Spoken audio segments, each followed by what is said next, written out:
We continue now at the top of Daf Tzadi Zayin Amud Aleph from Meseches Bava Kamma. This is Bava Kamma Daf 97a. The Gemara continues its discussion in terms of what exactly Rav holds when it comes to Avodim. Are they considered to be like Karka, or are they considered like Metaltalin?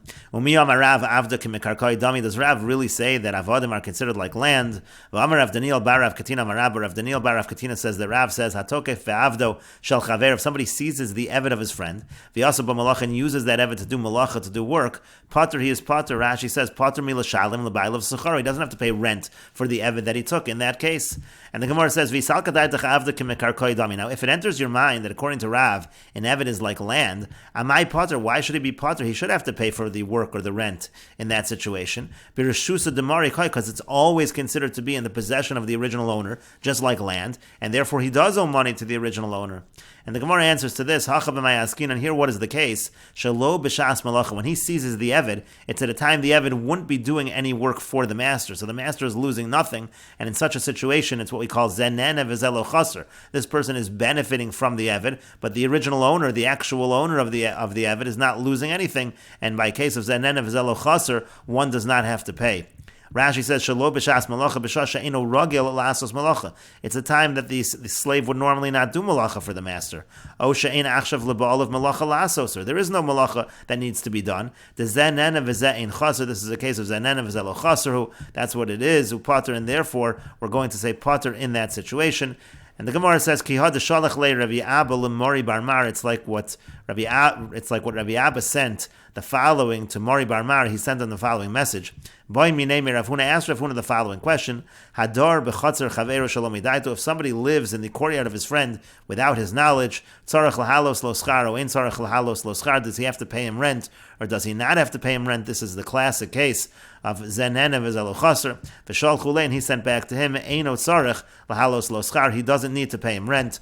Rashi notes, "Kedishalach le hadar b'chatzer chaveru mukmino lo b'perak beis b'chatzer de lo kaim alager." We say in the second parak that it's talking specifically about a courtyard that wouldn't normally be rented out to somebody else. That's why it's a lo chaser. There is no loss for the owner of the chaser. And again, the answer was eino tzarech lahalos lo schar, and that's why over here as well by the eved he doesn't have to pay any rent.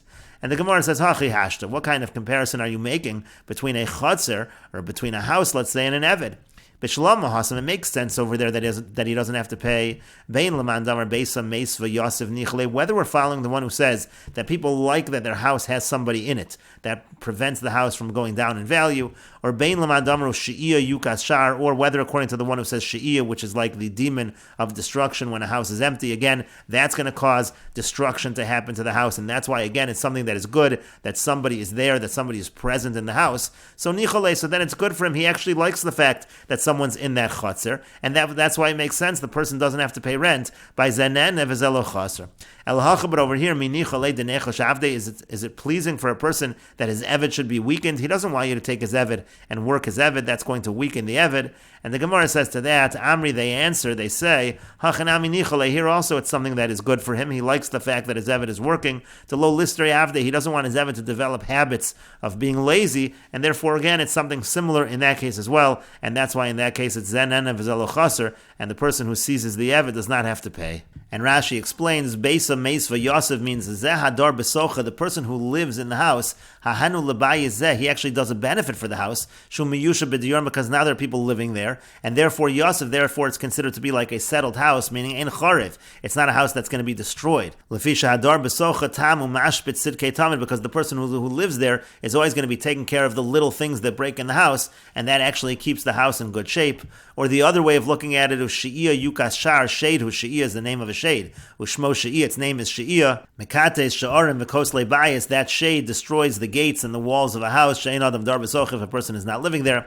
The same basic idea. The lo nistre, and also by an eved, you can apply the same logic. We don't want the eved to develop habits of laziness. Shelo yilmed darchei b'habatol, again, he shouldn't learn to be lazy. And the Gemara continues, Bei Rav Yosef Bar Chama have a tokef avde de inshi demasik behu zuzei. In the house of Rav Yosef Bar Chama, they would seize avodim of people who owed them money. V'avdi behu malacha, and they would use these avodim, they would do malacha with these avodim. Amar le Rava Berei, so Rava his son said to him, to Rav Yosef bar Kamma, my time of Mar Hachi, why is the master doing this? Is it really appropriate to be seizing the avodim that these people owe you money? Amar le said back to him, Damar of Nachman, that Rav Nachman said, Avda nahom krise lo shavi, that a slave is actually not even worth the bread that it takes to feed the slave, and so therefore really when I'm seizing these avodim, it's no loss whatsoever to the owners, because it actually costs more to feed the eved than the amount of work the eved does. Having an eved essentially is just a convenience, but it's not actually something that you profit from. And the Gemara says, so Amar Lei, so he said back to him, Eimo Damar of Nachman. It could be that if Nachman said it, could go in Daru Avde, like Daru his servant, Daru his slave, the market Beikuvi, because he would dance around the taverns. He was someone that was not so productive. So over there, he was saying that it's not even worth the bread that you feed him. Beikuvi literally means among the barrels, meaning the barrels of wine. But Kulu Avdi, Mavid Avdi, but all other slaves, they do productive work, and so therefore you can't make this argument. And so Amar Lei, so the Gemara says, he said back to him, meaning Rav Yosef bar Kamma said back to Rava his son, Anok Rav Daniel, severely I hold like Rav Daniel. The Amar Rav Daniel bar Rav Katina Amar Rav, because Rav Daniel, the son of Rav Katina, says that Rav says, Hatokef ba'avdo shel chaver, if one seizes the eved of his friend, v'yasa b'malach, and uses that eved for work, pater is pater. Alma nichole de lo listri avde, we see that the owner is pleased with the fact that his eved doesn't learn habits of laziness, and so therefore that's why I'm allowed to seize these avodim. So Amar Lei, he said back to him, Hani mili heicha de lo masik buzuze. Now that might be true in a situation where these people that you're seizing the avodim from don't owe you money. But marba, when it comes to the master, kevan de masik buzuze, since these people owe you money, michsi karibis, doesn't that look like ribis? Doesn't it look like they're paying you interest for the fact that they owe you money? That's why you're taking their avodim and you're doing work with their avodim. The Amar of Yosef bar Menyume of Nachman, because Rav Yosef bar Menyume said that Rav Nachman said, Afal Pisha Amru, even though they say Hadar b'chatzer chaveiro shalom idaito, that if somebody lives in the courtyard of his friend without his knowledge, ein sarich lahalos lo schar, he doesn't need to pay him rent for that, but he'll veyu. But let's say he lent him money, and then Vidar b'chatzer chaveiro, and then he goes and lives in the courtyard of his friend, so tzarich lahalos lo schar, there he does need to pay rent for living in that courtyard, because there already it looks like ribis, it looks like the person now owes you money, he's going to pay you back the money, but additionally, you're living in his chatzar free of charge. That's a problem of ribis. And so to that, Amar Lei, to that, he said to him, he responded, Hadri bi, I retract from what I'm doing. It actually is not appropriate that I'm seizing these people's avodim. And the Gemara continues at the two dots. Itmar, it was stated, Hatokef svinaso shel chaver, if somebody seizes the boat of his friend, v'yasa b'malach, and then uses that boat to do malacha, to do work. Amar Rav says, Rotza sechara notel, if the original owner, if he wants to take rent for what was taken from him, he could take that. And Rotza pichsa notel, if he wants, he could also take, let's say there was a depreciation, there was damage to the boat, he can collect that if he wants. He takes whichever amount, whichever value is higher. Shmuel Amar, but Shmuel says, Eino notel ela pichsa, he's only entitled to take the damage to the boat. He's not entitled to take any wages, to take any rent for that boat. And the Gemara says, Amar Rapapa says, lo pligi. Actually, Rav and Shmuel are not arguing. It really depends on the situation.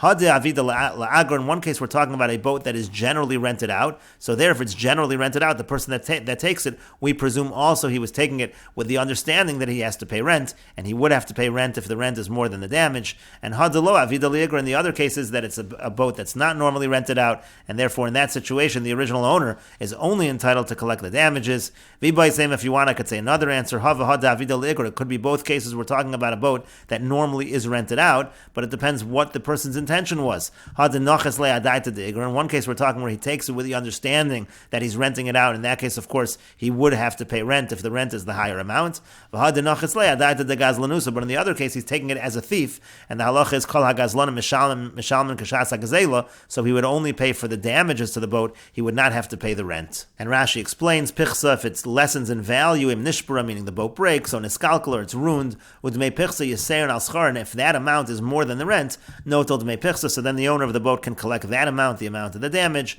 Avid le'igra, if it's understood that generally when we rent out this boat, so mistama ki nachis la daita digra nachis, so then it makes sense when the person took the boat, he was thinking to pay the rent. Hilkach lav b'toras gazlan dainina, therefore we don't consider him like a thief. V'nosin schar al karcho, and he will have to pay that rent. Im rabin hein al demei pichsa, if that amount is more than the amount of the damage. Hadalo avida le'igra, in the other case it's talking about when it's not normally rented, so lo yoiv le ala pichsa, then he's only going to pay for the damages. And then the Gemara said nachis la daita digra, if he used the boat understanding saying that he's taking it as a rental, Ratza Schara Notel, Vimpichsa Yazra Schara Notel Dmei Pichsa, so then again he can take the rent, but if the damage is more, he takes the damage, Dal Karchach Shakla Vegezelu, because it certainly would at least also be considered a situation where he took it by force and it's Gezela. However, Nachas La'adaita de Gazlanusa, but if he took it thinking that he is Gazlan and that's the only way he took it, so Afilu Schara Gadol Mipichsa Lo Yav, even if the rent is more than the damage, you wouldn't pay rent in that case. Ela Pichsa, he'd only pay for the damages, Techol HaGazlan and Misham and Kashas HaGezela, because the rule is that thieves pay according to what it was worth at the time of the Gezela. And the Gemara continues at the two dots. The Mishnah said, Gazal Matbeya Vinistik V'chulu, if a person stole a coin and the coin cracked, that's considered to be a physical damage, that's a shinoi, and he has to pay Kashas HaGezela, he can't just say, Harei Shel Choluf Onecha. And the Gemara says, Amar Ravuna says, Nistak mamish, when the Mishnah says that the coin cracks, it literally means it cracks. And nifsal, and when it says that the coin is disqualified, paslaso malchus, it means that the government disqualifies that coin and it can no longer be used. That would be considered a shinoi that is not a physical shinoi, and he could say harei shel chalafonecha in that case. But Rav Yehuda says, paslaso malchus, if the government says that coin is disqualified, nami also in that case, hainu nistak. That's the same thing as a physical crack in the coin. That actually would be a case where you cannot say harei shel chalafonecha. Elahechi dami nifsal, rather, what does it mean in the Mishnah when it says nifsal that it's disqualified? That specifically means shapaslaso medina zu, that in this particular medina, in this particular province, the people don't accept the coin. V'yotza b'medina acheres, but you could use it in another medina, in another province. That's a situation where we say that it's considered a hezek, a damage that is not nicker, and so it's in that situation, it's not a physical damage, it's not considered a shinoi. But again, if the government would completely disqualify this coin, that would be the equivalent of a physical damage to the coin. The Gemara says, Amar le Rav Chisda Rav Huna, Rav Chisda said to Rav Huna, L'didach, according to you, da'amrit nifsal paslaso malchus, that you're saying that nifsal means that the government said that it is disqualified, and in that case, it's not considered to be a physical damage. Hare peiros v'yerkivu, let's say you have fruits and they rot, yayin v'hechmetz, or you have wine, it turns to vinegar. Techi paslaso malchus dami, that should be no different than the government saying the coin is completely unusable. V'katani mishalim kashas hagazela, and yet those physical damages he has to pay according to what it was worth at the time that he's stolen. Why do you make a distinction between that case and a case where the government says entirely that this coin is no good? Amarle, he said back to him, Hasam over there, nishtana time of arecho. You're talking about a physical change where the taste and the smell actually change of the item. The fruits rot, the wine becomes vinegar. But over here, lo nishtana, here there's no actual physical change to the item. So even though it's a completely disqualified coin, and in some ways you can look at that as a physical change, as a real change in the item, but at the end of the day it's not a physical change, and that's why we make a distinction. And Rashi explains, paslaso malchus, again, if the government says it's disqualified, hamelech tziva, if the king commands shelo yatsa lo b'medina zu v'lo b'medina acheres, that this coin cannot be used anywhere, not in this province or any province. And then the Gemara said hainu nistak, that's considered to be the same as if it's cracked, meaning to say, according to Rav Yehuda, if it's completely disqualified, that's the same as a physical damage. Dekevan de lo nafik legamri, because this coin cannot be used at all, has a gomer, that's considered a real damage. U'mashalim kashas hagazela, he would have to pay according to the amount that it was at the time it was stolen. Elahechi dami nifsal, but again, according to Rav Yehuda, what's considered nifsal where it's not considered a physical damage? The katani masnisan harei shel chalafanecha, where the Mishnah says you could just give it back as is. That's kegon shepaslasa medina zu. That would be an example of a case where the people in this province, b'nei Medina, paslu mayatzman, the people of the province, they decided that they don't want to use it on their own. V'yotzi b'medina acheres, but it could be used in some other province. Sheyachal lomar lo lech lo tzio sham, because then the person can say, go ahead and use the coin over there. You don't need to use it in this particular province. And again, then the Gemara asked, well, according to that, meaning according to Rav Huna, if you're going to say that if it's paslaso malchus, that's not considered the same as a shinoi, why not? And the answer of the Gemara was, in that case, it's not nishtana time of arecho, the taste and the smell have not changed. And the Gemara continues, Amarle Rabba Rav Yehuda, Rabba said to Rav Yehuda, the Mesoras Hashas changes it from Rava to Rabba. Rabba said to Rav Yehuda, L'didach, according to you, the Amrit Paslaso Malchus Nami Hainu Nistak, that you say that if the kingdom, if the government disqualified the coin, that's the same as a physical crack to the coin. Hare Truma v'nitmes, what about the case of Truma that becomes Tameh? Techi Paslaso Malchus Tameh, that's also similar to a situation where the government disqualified it, it's totally unusable. V'katani, but over there it says, Omer lo Hare Shal Chalafanecha, that he can say to him, take back what is yours, he can give it back to him as is. And the Gemara says to that, Amar Lei said to him, Hasam lo minkar hazeka. Over there by the case of Truma, it's not something that's really recognizable. You can't tell that there is damage. But over here, minkar hazeka, here you actually could tell, because now all the coins in this particular province are suddenly not the same as this coin. That's what it means when the coin is totally disqualified, and therefore in this situation that's actually considered minkar hazeka. That's why there is a distinction. Rashi explains, Truma lo minkar hazeka lo nishtana marisa mishar chitim. You can't tell the difference between this wheat and other wheats. But hacham minkar hazeka, but over here you could tell the difference. She'ein surazu doma letzura shal kol hayotzim, because this type of money with this kind of imprint on it is not the same as all the other money. Achshav, all the other money that's being used now, that's being circulated now, is nothing like this money. At the